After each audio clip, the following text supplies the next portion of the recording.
Thank you for tuning in to another episode of the Business Minute. My name is Sir, and I'm here with the special guest, Miss Christine Smith. How are you? I'm fine. How are you? I can't complain. I can't complain. Thank you for asking. Now, Christine, I want to ask her, what was the name of your business? It's FNF Entertainment, also known as Fresh and Fly Entertainment. All right, all right. And so let me ask her, what is the functionality of your brand? We're actually a management company for all genres of artists, and that soon we're hoping to actually turn into a label down here in Mobile, Alabama. Okay, all right, all right. So let me ask, how long have you guys been active? It's weird because I came up with this a few years ago and never really just pushed it, but actually functioning with a staff and 3 artists, I say about 6 months. Okay, hey, fresh beginnings. That's always a step in the right direction. Yeah. So let me ask you, what inspired you to start? Well, I have plenty of passion for music. It's like it lives in me. I started out like most people behind the mic, rapping and performing and all that, just grinding on the music scene. I was actually a part of 2 different groups called KPC and WPKS before I broke out solo. And life just happened and I had stopped all of that, and now wanting to get back into it. Instead of being on the mic, I'd rather help other artists who I see has the potential to make it and get them on the right path. Okay, that's definitely a great way to give back to your community. So that's going to lead me to ask, in this time frame of 6 months, like, were there any obstacles that you encountered? Now, in the 6 months, I have not. Okay. Thankfully, I have not. But, prior to this, like I said, as to why we're starting off so late, I got in trouble back in them days. We young. We don't think about things, and I had to, I had to go I had to go pay my debt to society, basically. Okay. So. Well, it's no reason to condemn you for that. Everybody makes mistakes, and like you said, as long as you learn from it in the end and you paid your debts, we can't hold it to you. So Yeah. there's nothing against that. Everybody makes mistakes, but look at you now. You turned it around, so that's definitely a story in that. So Exactly. let me ask you, because music and managing, that's a full-time gig. That's a lot. So how do you manage to balance work and your personal life? All right, so I really don't have a personal life. The personal life, it gets in where it fits in, because I also hold 2 jobs. So I got 2 jobs on top of the management company. But when it's a passion, you just know what more to put effort into, if that makes sense. And basically with a strong team, they help me to just stay focused. You know what I'm saying? I sleep whenever I get a chance. All right. So let me ask you this. This does sound like a passion of yours, and helping, to give back to the artists who may make it.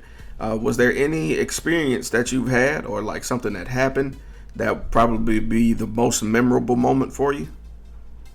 I had plenty of them. Just being in the entertainment business, you really don't just have one, you have a lot. And and what I'm doing right now, the most memorable thing for me is just to see my artists, learn from their mistakes when they're getting critiqued on their work. You know what I'm saying? Not just using it as, oh, you just hating. They learn from it and they get better and they continue to grow. So when I see that, that puts a smile on my face. When they have a smile on their face, that makes me smile even harder. So Okay, yeah. I just cherish those moments. Exactly. You always want to be open to constructive criticism to perfect your craft. So I'm with you there. All right. So at any point in time, because the music industry, it wavers. Did you feel like you wouldn't be successful? And if that did happen, who or what changed your mind? Oh yeah, I had those moments when I just was like, you know what, I'm gonna leave this alone, because I let people get to me. You know what I'm saying? It ain't so much as what you're trying to do, it's so much what you're hearing. It's like when folks coming at you incorrect, they're like, oh, you ain't gonna do nothing with that. Mobile still the same. Mobile this, Mobile that. It kind of weighs on me. So it's just like maybe they're right, and then I start doubting what I really want to actually do. So in all of that, that's what really, you know what I'm saying, stopped me too.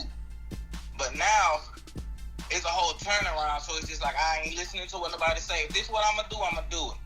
All so right. I'm building my self-esteem back up in this business, as well as everybody else that's working around me. So if hate or whatever comes their way, they can just brush it off, and we can continue to strive. All right. Yeah, you never want to accept someone else's limits that they place on you.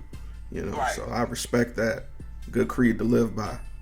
So yep. my next question is, thinking long term in this sense, where would you like to see, you know, your brand in 1 year, 3 years, and then 10 years? In a year, I definitely want everybody to be screaming, you know, FNF Entertainment or Fresh and Fly, you know, getting everybody acquainted with what we do and stuff like that. Mm-hmm.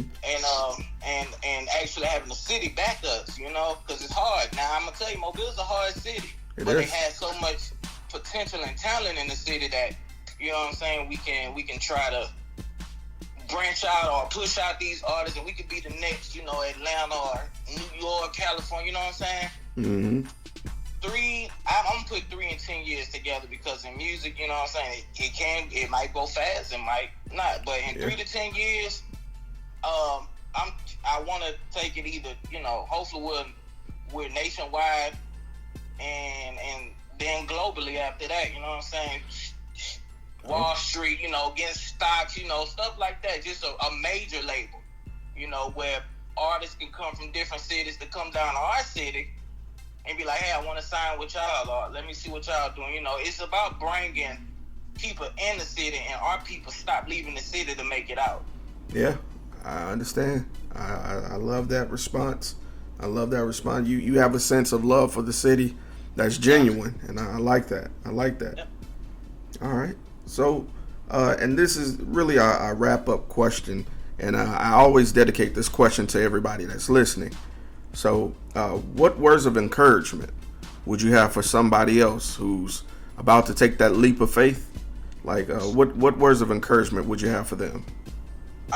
For anybody, either in the, you know, not just in the entertainment business, you could be doing hair or nails, whatever. If you're trying to start your own business, be an artist or your own barber, whatever.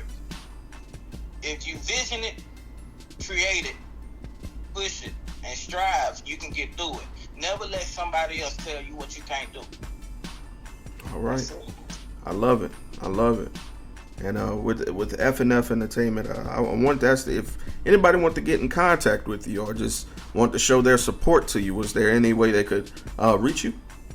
Yeah, definitely. You can go on Facebook at Fresh and Fly with, you know, the and signal. Mm-hmm. Fresh and Fly Entertainment. That's our page. You can look us up on Instagram at FNF Entertainment, or you can come down. I'm getting the office down at the RSA Tower. So okay. That's 11 North Water Street, Alabama. And just come down there and let them know that you have a meeting with me, or we could just, if you just want to link up and talk, you'll just go to the security and be like, here, I want to see Christine Smith, and they'll either I'll come up and get you, or they'll send you up with a pass. All right. Well, you heard it here first.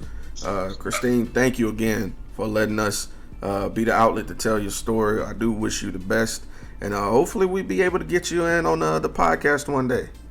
Oh yeah, definitely. All right.